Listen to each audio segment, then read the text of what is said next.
Hey guys, welcome to Crew Talk, the official podcast for Bombers CrossFit, where we build healthy humans. And today we're meeting with Tiffany Rost. But before we get started, I just want to say that... Rost. Sorry. Rost? Yeah, it's okay, Rost. Rost. Okay, good. So before we get started then, I just want to say that, Tiffany didn't grow up necessarily in team sports, but she found her team at Bombers CrossFit. From marathons to motherhood to CrossFit, her story is all about showing up, starting over, and finding strength in community. So let's talk about your journey. Let's talk about where you're from, how you grew up, that kind of thing. Give us a little of your background. So I was like a military kid growing up. I grew up in lots of places, but my extended family is all here. So my dad retired, we came back here. So here's where I went to like high school and college. I wasn't really like a team sport kid. I was in like marching band, bowling. I had like 2 failed years of recreational softball. So I did that. Yep. So I wasn't really so much in team sports. I was more like an academic kid. I did a lot of like, I was really involved in school. I did a lot of student government, things like that instead of sports. So your parents moved around a lot. Mm-hmm. Where did you have one place where you spent most of your childhood, or? Not really. Like it was every 3 years. The most area we spent was on the Pacific Northwest. I was in like Oregon and Washington. I spent probably a good portion of my childhood there before we like headed back towards this area. Was your dad Navy? Army. Okay. All right. And what did he do in the Army? He was a mechanic, so he was in the motor pool. So. Yeah. All right. Cool. Do you have brothers and sisters? I have a younger brother. Yeah. Younger brother. Yeah. Okay. How much younger? He was 3 years younger. So. Okay. All right. And you guys get along really good, or? Yeah, pretty well. He was our team sports kid. He was like in every sport, and so he was kind of the opposite from me in that regard. So. Yeah. So what are some of the other places that you guys lived? We lived outside Seattle for a long time. Mm-hmm. We lived in Vancouver, Oregon. We lived in St. Louis, like right outside of St. Louis, Missouri. Oh, really? Someplace else. I'm immediately blanking on it. Somewhere else where I was really, really little that I don't remember. Where outside St. Louis? Belleville, Illinois. Belleville, Illinois. Okay, yeah. We lived near the Air Force Base because that's where my mom worked, but my dad was at the Army base. So. Okay. Was your mom in the Air Force, or? No. She just was a civilian who worked. And when we were in Seattle, she had to drive like an hour to work, and we were close to the Army base. So when we moved to St. Louis, my mom was like, nope, we're going to live near the Air Force Base, and you're going to drive the hour to work every day to my dad. So where did he work in for the Army in St. Louis? I can't remember. I think it was a reserve. He was like attached to reserve units. So a lot of them were reserve bases he worked at. Okay, yeah. There was a huge reserve place up on Goodfellow in North St. Louis. Yeah, it might be that then. Yeah. And they had a massive motor pool. Yeah, that would make a lot of sense then why he was there. when I joined, I was initially in the reserves, in the Army Reserves, and I was attached to a tank unit on Goodfellow in North St. Louis, and there was a huge motor pool up there. Oh yeah, then we had another spot out in Weldon Springs, which was further out, and there was more tanks and stuff like that out there. Oh, okay. So yeah, it makes sense that that's probly where he was at. Yeah. So. What years were you guys there? Oh, do you know? I was in middle school. Okay.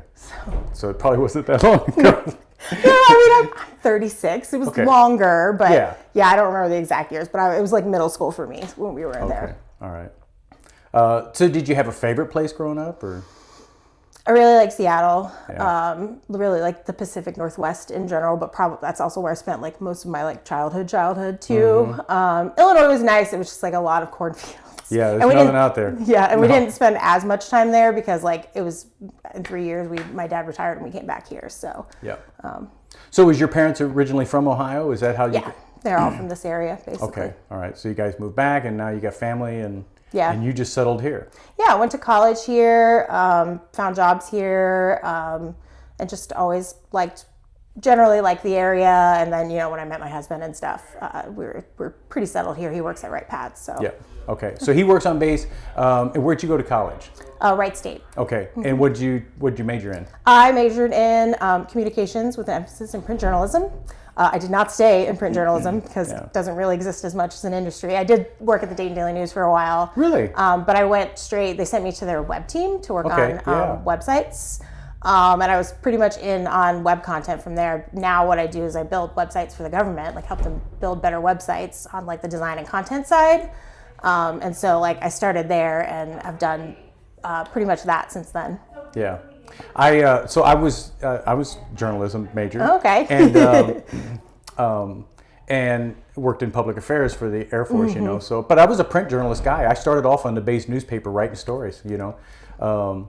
And it's kind of one of my favorite things. Oh yeah, I ran my college campus newspaper. It was like a full print newspaper. I was like the editor-in-chief for 2 years. It's like my favorite thing. So. A small town paper like that, there's nothing wrong with that, you know. Yeah. Yeah, I really enjoyed that. I remember meeting a journalist he was with the Air Force Times at that time, and he'd went to Columbia School of Journalism, you know, like the big best, one. the best, you know. And so he told me that's where he went, and I said, wow, that's a great journalism school. And he goes, yeah, too bad they didn't tell me I was joining a dying industry. Yeah, no, when I got my degree and then got out and got into working at the newspaper, I was like, oh, this is probably not sustainable long term for me. So, but it ended up working out. The skills I learned there are skills I've brought to every job I've ever worked at. So like that part never really changed. Yeah, being able to write a coherent paragraph succinctly, okay, is an important skill in everything. And that's what journalism teaches you. Oh, yeah. So I used to say, you know, there's always going to be a need for people to write the things that the pretty people read, okay? But now with AI, I don't know that that's necessarily true anymore, you know? No, it's a little tricky because I find that like one of the things I do with my job is there's a big focus on plain language, right? Putting things in plain language for an everyday person who is not a specialist in government work, is not someone who understands government jargon, can understand, right? And so sometimes that takes a little translating that AI doesn't always pick up on just because of like it's a very specific government term or, you know, doesn't pick on the nuances and how to explain it. That's a lot. I work for USA Jobs, so I know way more about federal hiring than I want to know sometimes, but that's really helpful in my job to like explain something that's kind of complicated to people who, you know, aren't in the government and don't, you know, learn about this every day and talk about it every day. Yeah, explaining what government does to people in plain language, that is the skill of all skills. Yeah. Because it doesn't make any sense. Not always, yeah, and especially the terms they use. I'm like, why are we saying this term? We do not need to use this term. We have many other terms we could use that are much clearer to anybody else. Yeah, yeah. In the Air Force, it was like if you put IZE on the end of any word, it automatically becomes a verb. I was like, it doesn't work that way. Not really. You know? You can't just say eyes and it suddenly becomes a verb. Yeah, no. You know? I'm like, let's not use utilize. Let's avoid that word. It's a very formal jargon work word. Mine was operationalize. We're going to operationalize contracting. What the hell does that even mean? Such an Air Force military word, man. Somebody with an MBA wrote that, you know, so. Yeah. Oh yeah, MBA, because I have an MBA and I would like read some of the stuff we're writing. I'm like, guys, we don't need to say synergy does not need to be said. Synergy. It's fine. It's such a business MBA word, and I'm like, we don't need to say it. Yes. Yeah. So we go off on a little tangent there. So let's talk about your athletic background a little bit. So you mentioned that you had a failed attempt at softball. I'd like to hear more about that. Okay. I just did 2 years of rec softball when we came back here because like all my cousins did it. And I got hit in the face with a softball one time. And a couple years in, I'm like, yeah, I don't think this is really for me. Yeah. I'm going to just stick with the things I'm good at. So my one granddaughter played softball and she hated it. I mean, just hated it, okay? She didn't want to have anything to do with it, you know, because she's a girly girl, you know, and she just didn't like it. And so once she learned that all she had to do was go up with a bat and swing it 3 times, and then she could go sit down again. She could just strike out and be like, oh, cool, I'm going to go hang out here. Yeah, and so she would just go up there and make no attempt whatsoever. The last thing she wanted to do was hit the ball, okay? That's amazing, honestly. Swing 3 times and then go sit down. That's a smart kid. That's a problem solver right there. And then I could pick flowers and do stuff like that again, you know? So funny. Yeah. So softball was not for you. No. But athletically, then you did get into band. Yeah, I did. I played the flute from like basically 4th grade on, and in junior high and high school, I got into marching band. Fairborn had like a basically like a mini marching band for the middle school kids in the summer, and then I did full marching band. And we were pretty like serious competitive marching band. Like we went to competitions, and it was like a whole thing. We won some awards, so like we took it pretty seriously. We were I was practicing like 4 or 5 days a week, every week during the season. So we took it seriously for sure.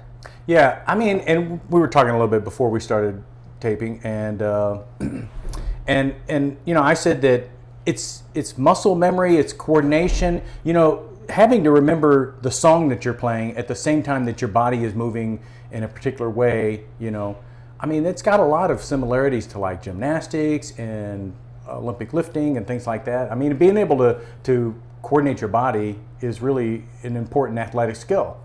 Yeah, there's so much muscle memory and so much like I have to know where to find my spot on the field every single time, but I can't look down. I have to be looking up at the audience, holding my instrument, playing my song.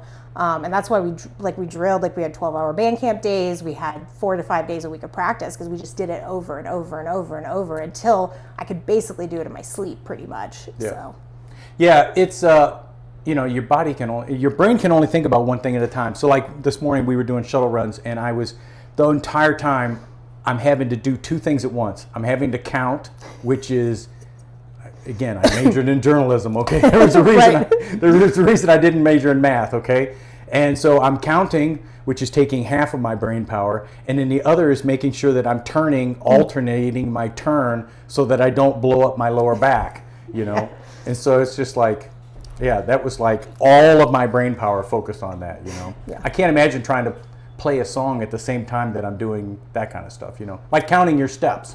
Yeah. You know? Oh, music is so much more muscle memory, especially in marching band because you memorize them. Like I could probably still play the high school football like fight song if you handed me my instrument because we played it so much. And like after a while, your fingers do it because that's just how it goes. So. Yeah, it's I guess it's like typing or something like that. You know, once you learn how to type, I mean, it's just kind of like. Right, you do it and you don't even think about it, right? Same with the song. Once you've played it enough times, it's there. It's gone.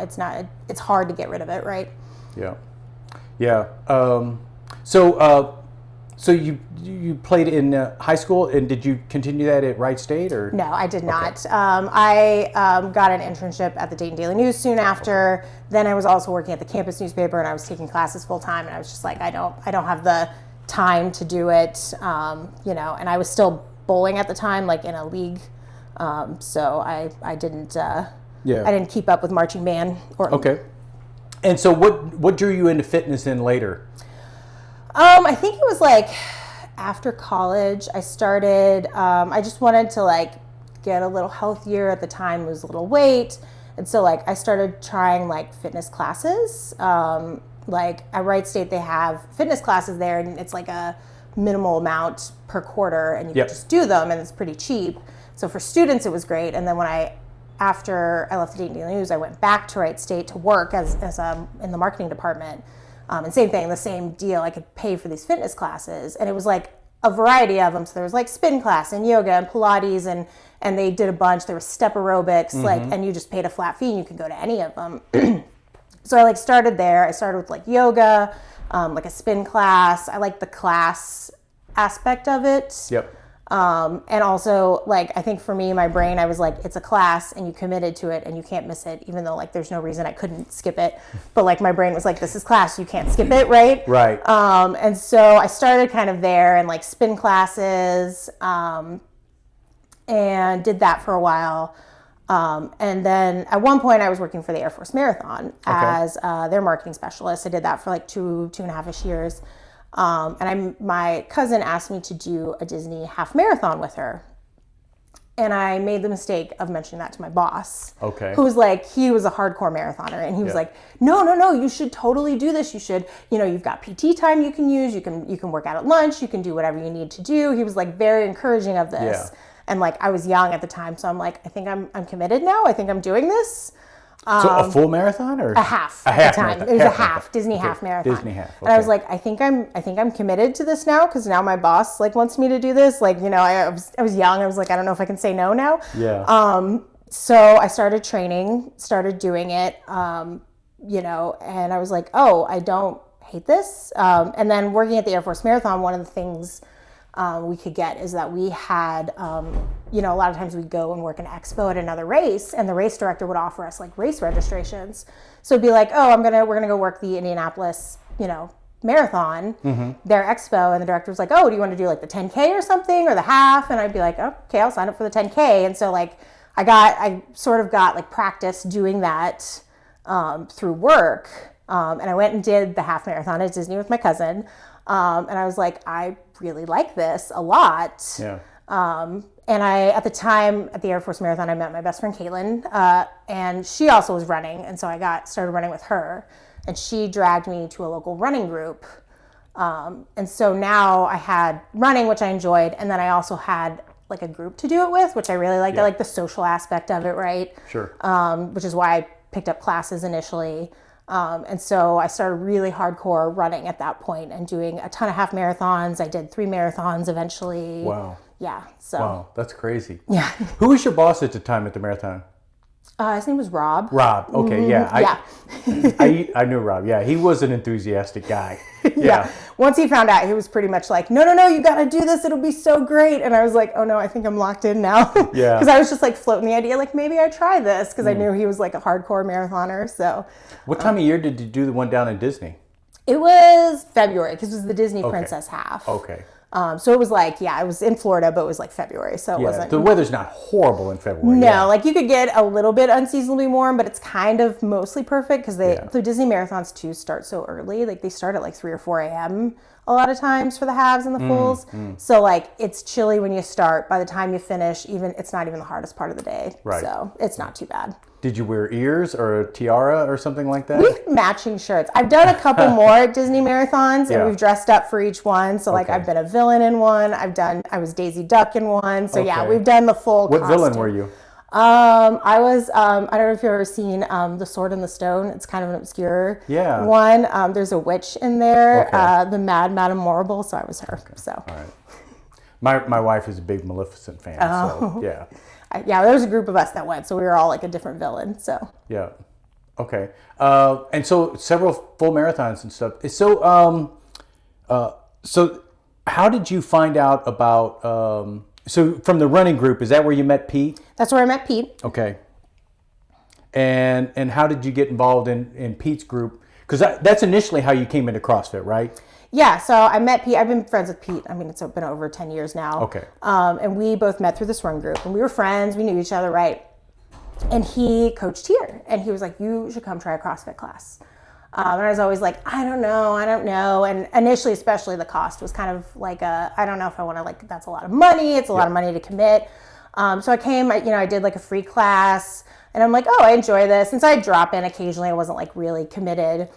And then Pete started his long range bombers here at the time. Yep. And he was like, hey, it's aimed at, endurance athletes, right? It's 2 days a week. It's a little less expensive than the full membership. You should come and do this. And I said, oh, that sounds interesting. I think I might be interested.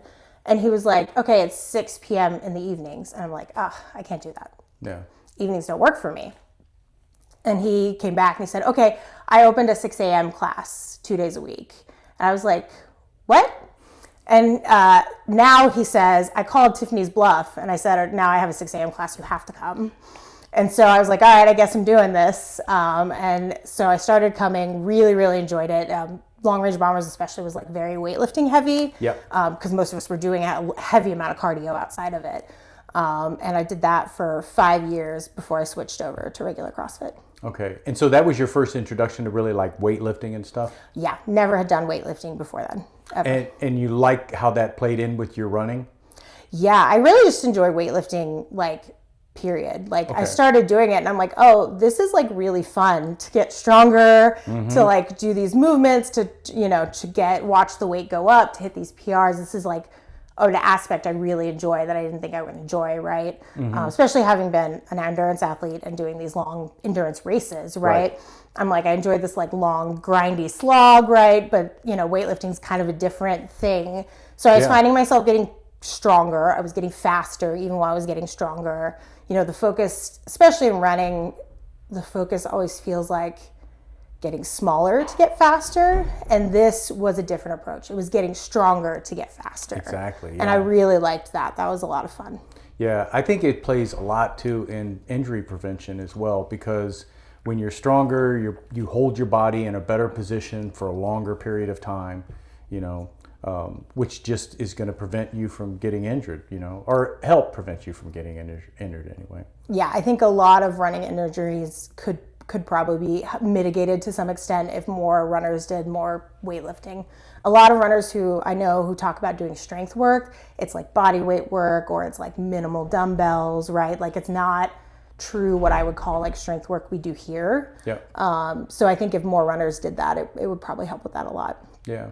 And I know, I mean, I hear this a lot, especially for older women, you know, and you're not an older woman by saying that, but that, you know, heavy weightlifting helps build stronger bones, you know, and so, and again, I mean, that's going to help you with injury prevention and things as well, so. Yeah, I think that was one of Pete's focuses in the class. He would always be like, I'm not just training you for now, I'm training you for like life, right? For like old age, for like, you know, getting off the toilet when you're elderly, right? Like all these things that you're going to need to be able to do. And if you can't, you know, that's how you end up in a nursing home, right? Yeah, yeah. I was talking with Corey Denny, Bob Denny's mom, you know, and she does a lot of yoga and stuff, and she's really flexible and great ability to control her body and get in good positions and stuff. But she wanted to add some weightlifting, you know, because she knows she needs to strengthen her bones as well, you know. Yeah. So, yeah, it's an important thing. So, what about motherhood? So, at what point when you were running these marathons, when did you first? When did you get married, and when did you? I got married in 2020. Okay. Which I don't recommend. That was height of the COVID stuff. Yeah, we had to cancel my wedding once and Really? reschedule. It was a whole thing. But I did it, and we did get married. We made it there. And then I was pregnant in 2021. My daughter was born in October of 2021. So I was pregnant in 2021. And I went to Pete and I told him, right, because at the time I was in long range bombers, and he's like, cool, we can modify everything. And he was like, and he had just had 2 other athletes in his class at the time who were pregnant. And so they were like pregnant before I was. So he was like, okay, I've got a little experience modifying for pregnant athletes and doing this. And I worked out pretty much the entirety of my pregnancy, both pregnancies, you know, so I worked out that entire pregnancy with Coraline. Went back, you know, worked with Lily initially when I went back, and then went back into working out. And it's weird because you're like kind of starting over from scratch, right? Because you're like, this weight that I did very easily before I was pregnant now feels hard. Right. And like that is frustrating because you're like, I know I can do this. But you're like, your body can only do so much, right? And you're recovering and you have a new baby. And for my first one, she slept great. My second one, she did not sleep for the first year of her life. So like when I had her, it was an especially hard comeback because I was like, I'm getting 4 hours of sleep. Everybody's a little stressed in my household, right? The baby doesn't sleep. She's very colicky too. She basically screamed for the first 8 months of her life. Wow. Yeah. So like, I was like, the 3 days I came to CrossFit at the time were like, this is like my time, my only time. So like, I'm going to enjoy it and, you know, spend this time doing, you know, hanging out with my friends, doing my workout, getting some like time where nobody needs me, you know, and then going back to, you know, dealing with everything at home. So. Yeah, that's important. I mean, you know, you think about, it's not just building your physical ability, but also the social and the mental aspects of it, you know? Yeah, I joke with people, I'm like, I'm really here for like to hang out with my friends and chit chat. Like the workout is just happening while we're doing that, right? Which is not entirely true, but like, yeah, like the ability to come and like hang out with people, like this is like my time, right? Like my kids don't need me. Nobody's asking me for snacks. Nobody needs, you know, help going to the bathroom. I don't have to change a diaper, right? My husband's not asking me a question, right? Just come here, do my workout. I get to relax a little bit. It's kind of nice. When we talk about building healthy humans, we're not talking exclusively about building your physical abilities, you know? It's about making a whole human, you know? And mental health is just as important. Social health, you know, as well. Oh yeah, no, 100%. Once I got into fitness, I was like, oh, I need this on a regular basis to stay sort of mentally calm and healthy and to feel like if I don't work out for any extended period of time, like my brain starts to go a little crazy. And like as a kid who grew up not in team sports, not, you know, especially I felt like as a kid, the focus with athletics was always team sports. Yeah. And realizing like there are other aspects of athletics you can do that are not team sports. I didn't think that would be the case for me, that I didn't think I would enjoy it that much. I thought this would be something I would just do because you should do it to be healthy, and I would slog through it and figure it out. Right. And then I figured out, no, this is something I really enjoy doing, and I just never explored, like, you can run. And with school, I feel like athletics was never presented to me as a thing of like, you can practice this and get better. Because I was like a type A overachiever kid. Like, I could study, I could get better at things, but nobody ever presented like fitness to me that way. Yeah. Like, you can practice running and get better at the mile running and gym class, right? It was just you did it once a year, and that's what you did. And so I think if somebody had presented it to me that way, maybe I would have been more interested earlier. But it took me into my like mid-adult life to figure out, oh, this is just something I can practice and get better at. Like, I can do this, right? Yeah. It's like, well, I want to run a fast mile. And so, well, how do I do that? Well, just keep running a mile faster and faster and faster. Right. Well, no, that's not how you do it. There's actually a method to how you do it. I always talk about that with rope climbs. When I was a kid in gym class, I always wanted to climb the rope, but the coach didn't have any idea on how to do it. He would just say, climb the rope, and so I couldn't do it, Mm-hmm. And then when I came into CrossFit, someone taught me how to climb the rope. There was actually a technique to it, and then I was able to do it, That's the other thing I really liked about CrossFit, especially here, is that I would come in, I'm like, I don't know how to do any of these movements, right? And they're like, no, we can teach you to do this. Yes. It's not hard. We can teach you like the technique. We can work on it. We can keep practicing, right? Especially like the gymnastic movements, like they're not my strong suit. And so they're like, oh, we have scales for this, right? Like, and especially when I was pregnant and post, having babies, I'm like, oh, I have to scale everything down, but I have that ability. I have lots of friends when I tell them I do CrossFit, or coworkers, and they're like, oh, you must be like super crazy fit. And I'm like, listen, this is a misconception, guys. I did this when I was pregnant twice and postpartum both times. You can scale anything. Anybody could walk in most likely, and we could find a way for them to do the workout. Yeah, that's right. That's such an important thing. And like at Bombers, that's kind of our philosophy.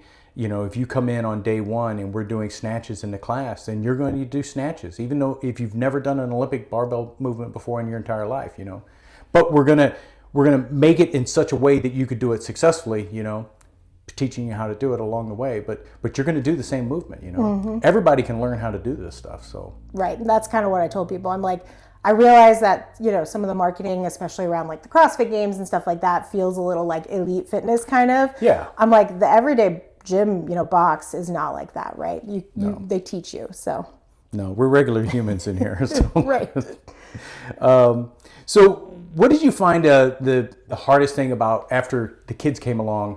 What was the toughest thing about getting back into the gym? It's hard because everything feels hard after you've been pregnant and you had a baby, and like everything just feels hard again. It feels like you're starting over. It feels like weights you did before that were super easy, now feel hard again. Or a workout that involves, a bunch of heavy cardio or something, like something that I would have been like, this is hard but doable for me, it feels super, super hard again, right? And it's hard to go back when you've like, oh, I used to be able to do a bike workout and it was not this hard, or I used to be able to lift this weight. And so it's like recalibrating your own expectations on what you can do and realizing you can build back up. And like I did it after the first pregnancy, and that one was definitely a lot easier. She slept really well, so she was super easy to like, that was a lot easier to recover from. But especially the second baby, she didn't sleep. Everything was like, she cried a lot. Yeah. And then I also had a lot of problems with my hip after her birth. And so I've done basically like 2 years of PT on and off to get it fixed. And it was exceptionally, PT was basically like, this hip is not as strong as the other hip. So I would do workouts, and even when I was kind of getting back into it, my right side would fatigue so much faster than my left. So even if it was like a movement my left side could do at RX or close to RX, I had to scale down to accommodate for that other side. And it really forced me to like slow down and recalibrate my expectations and come in and like, you're just going to do the workout to the best of your ability and not worry about is the weight a PR or is the time a PR or something like that. Yeah. And it took really 2 years. Like now I'm finally getting some like weightlifting PRs. Like I feel like my endurance for my hip is coming back a little more. But it took like a solid 2 years to really feel like I'm back sort of in a place where I feel like I'm doing pretty well again. But yeah, I like totally had to recalibrate my expectations for myself. And you know, that's a big achievement, the ability to come in and say, okay, I'm taking a step backwards, but this is a step backwards. It's going to put me on the right path to eventually progress back to where I was, you know, or hopefully, you know, it might just be that I'm progressing to a new normal, you know, but whatever. I mean, you just got to allow yourself that. Right. And I think it's nice here in a lot of ways because like I see people coming in with injuries sometimes and you guys work around them. And so like it's nice to see other people too. Like I don't feel like I come into a class here and I feel like everybody, the people who are injured, like just don't show up during that time, right? They still show up, they still work around them. So it's nice to, and in general, I feel like we have athletes of all abilities, right? There are, you know, I work out alongside people in their 50s and 60s and people who are 24 and lifting super heavy weights, right? Like it's a big mix. Yeah. So I never feel like anyone's like, it doesn't ever feel like a real, like there's a leaderboard, right? But it doesn't feel like a hard competition, right? It feels like more like everybody's in this together. Yeah. So what advice would you give to another young mom that was hesitant to come back after having a kid? I think you should absolutely come back in whatever like your fitness thing is. Like after we had the second baby, my husband and I were talking and he's like, well, what do you want to do that is like your thing? And I was like, I want to go back to CrossFit semi-regularly because I was having a hard time running because of my hip. But I was like, I need like that 2 or 3 days a week. That's like my time. I need that. I'll do whatever time we got to make work, right? Like we'll make it work however we need to. My husband was like, okay, we'll do that. And so like, even if it feels hard and it feels like you're taking a step back or you're starting over, like having that time to yourself is so important, especially with a new baby. Yeah. And having that time to like figure out like how to do this again is so important. And like my friends are here, right? Like I get to talk to my friends in the morning and like, you know, hang out a little bit and see people. And with 2 kids, that's a lot harder now. So it's nice to like have that time where I get to see other adults and like hang out with them and talk about stuff. So yeah, you get to go and pretend to be a human, pretend to be an adult, you know. And right, like I don't have to talk to little kids. I'm not talking about work. It's like other things, right? You know. Yes. So yeah. That's the great thing about it. So, what do you see is next on the horizon for you? Do you have any big goals coming up? Or I'm trying to think. I would like eventually to do another half marathon again. I've done like 5Ks here and there. Sure. So I would like to do another half marathon again.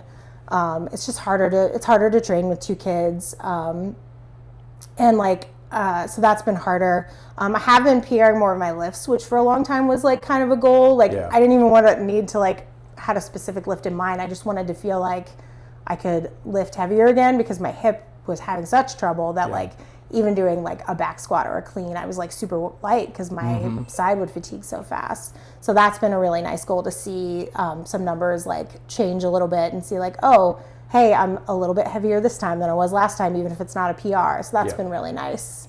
But generally, I just want to like stay healthy, stay active, especially for my kids, right? Like my kids are so energetic. My older daughter loves coming to CrossFit. Like gets so mad that I go without her on 6 a.m. During the weeks. Sometimes I bring her on like a weekend. But she's like, oh, I do CrossFit. And she was telling, I forget who she said this to, but she was like, she said, oh, I do squats with mommy at CrossFit because she comes and she tries to do some of the movements and then she gets distracted and plays on the rings or whatever. Right. But you know, I want to do that for my kids so that I can keep up with them and lift them. I joke that like, you know, my kids are 4 and 2, right? And I was like, I got to keep lifting because I got to be able to pick my kids up, right, and carry them around because they don't always want to walk. That's true. And they're getting bigger, but also like just in general, like be able to keep up with them and also give them an example of like you can choose what your fitness is. If you're not interested in team sports, that's not a thing you have to do. Right. My husband loves to bike, right? Like if biking is your thing, like you can do that, right? So I want them to be able to feel like they could do pretty much anything and not feel like I felt, very boxed in, like this, like athletics was not my thing as a kid. Yes. And like that felt like something that I don't have that ability to do, and I don't want them to feel like that. I want them to feel like I can try and I can do anything. Yeah, I always kind of was reluctant to do a lot of team sports, especially like baseball or something because I wasn't very good, and I felt like I was letting the team down, And one of the nice things about CrossFit is that, you're on your own. Right, So, it's you. There's no team to let down other than yourself. Yeah, that's right, Yeah. So you mentioned bike.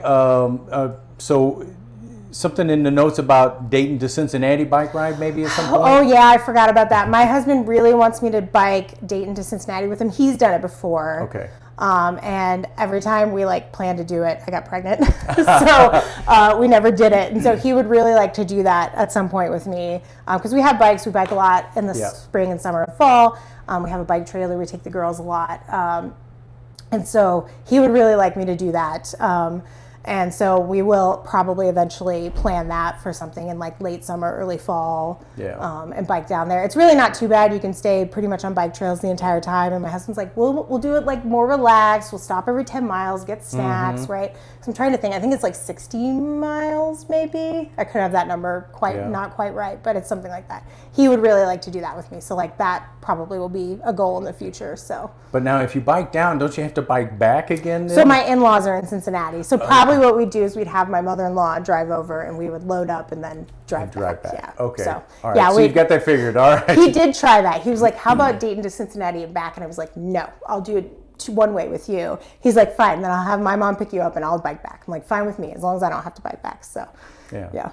Do the half first, like your marathons, right? And then maybe we'll bike down and back, My husband's so funny because he was in like cross country as a kid, and like he's like a cardio guy. He's very fit. He's done a half Ironman, and so for him, he's just like, just do it. You just do the thing. And I'm like, listen, buddy, I gotta work up to that. I just can't like jump into a half Ironman like you did, and Yes.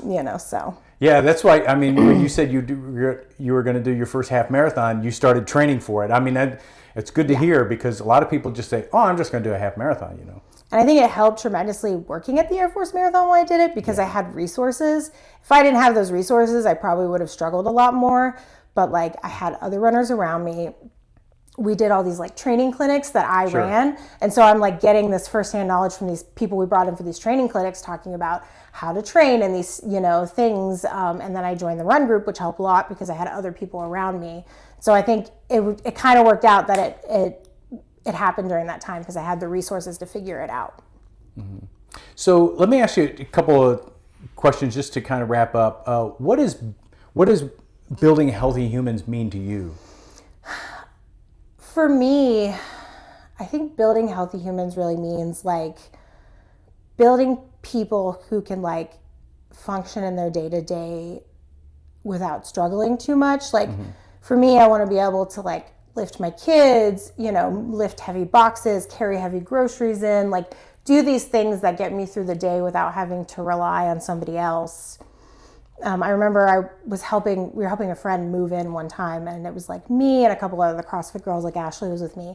And the friend's family kept handing us really light stuff. And we were like, we can handle more. And so like me and another friend were like picking up, a heavy like nightstand and taking it in and stuff. We're like, we're pretty strong. We can handle this. And so it's really nice to feel like, you can be, fairly self-sufficient in your everyday life. And so like, that's what I'd like to do. I'd like to be able to like carry things in, pick things up, not feel like I have to like wait for my husband to carry something heavy all the time, Yeah, there's freedom and independence in that, and I think it's also teaching a great lesson to your kids, especially girls in our society, they need to understand it's good to be strong. Right. I think that's so important. And I think it's a lesson I did not get as a girl, like especially like the era I grew up in particular, right? It was just skinny was the way to go, right? And it's a little different now. It's improved more. Sure. But yeah, I think it's so important that little girls see like strong is good, being able to carry things is good, like, right? Like all of these things you're not necessarily told to value as a girl is really important. Yeah. And then what should listeners take the next time they feel like they're having to start over from scratch? I think they need a little patience with themselves, which is very hard. I myself struggle with that, and maybe go in and try and ratchet your expectations down a little bit. I think that was the hardest part, is going in and expecting to be able to lift something, and it was a struggle. Whereas when I would go in and be like, okay, I'm just going to see how today goes. I'm not going to have any plans for weights. I'm just going to see how I feel. That was really helpful for helping to recalibrate those expectations and not feel so frustrated by the process of getting back into it. Yeah, I think it's a great lesson. Give yourself a little grace. Yeah. It's hard. I was there. I would get frustrated too. I would make jokes about like, I should be able to list this. And like Pete and Lily would be like, you just had a baby. It's okay. Right. And at least when you're pregnant too, you're like, okay, I have to be careful because I have a baby, so I can't lift as heavy or whatever. Yeah. And you still feel really strong because you're like carrying a kid and lifting weights and doing all these other things. But then, when you feel like you should just be able to walk in and be like, do the same things you were doing before after you have a baby. And that is not the case because, in my case, I had 2 C-sections, so I had major surgery, right? And that just takes recovery. And it's hard to force your brain to think of it that way. Absolutely. Well, Tiffany, thanks for sitting down with us and sharing your story on Crew Talk. We appreciate it. All right. No, thank you for doing this. I appreciate it.